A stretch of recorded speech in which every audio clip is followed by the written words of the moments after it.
అదేవిధంగా మిత్రుడు డిఏల గురించి మాట్లాడిండు. ప్రతి నెల మొదటి తారీఖు నాడు జీతాలు ఇవ్వడానికే తలప్రాణం తోకొకొస్తుంది.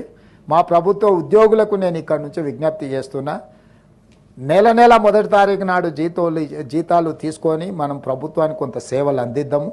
కొంత సమయం పడుతుంది. ఈరోజు ఏమాత్రం ఏం చేసుకున్నా ఈ వ్యవస్థ కూడా దెబ్బతింటుంది.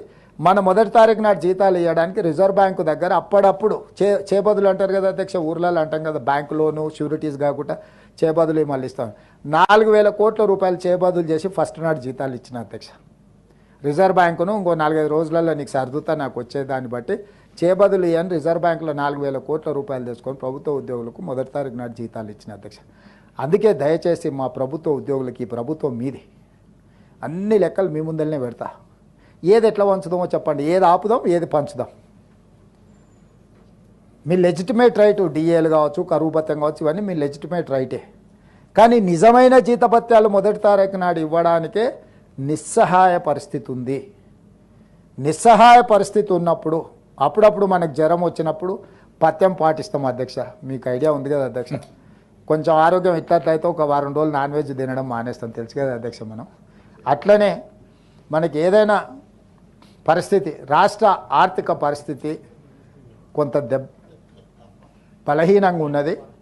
మా ప్రభుత్వ ఉద్యోగస్తులందరినీ నేను విజ్ఞప్తి చేస్తున్నా, అదనంగా ఏం కోరికలు కోరకండి.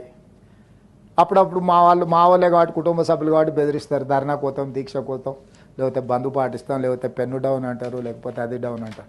ఏది డౌన్ అన్నా మొత్తం ప్రభుత్వం డౌన్ అయిపోతుంది. వాస్తవంగా అమ్ముదామన్నా మా దగ్గర ఏం లేదు, మా దగ్గర మా సొంతంది ఏదైనా ఉంది అమ్మి పెట్టినా సరిపోదు. మనందరం జపాన్లో ఒక పద్ధతి ఉంది, నిరసన తెలపాలనుకుంటే ఒక 2 గంటలు ఎక్కువ పని చేస్తారంట అక్కడ ఉత్పత్తి.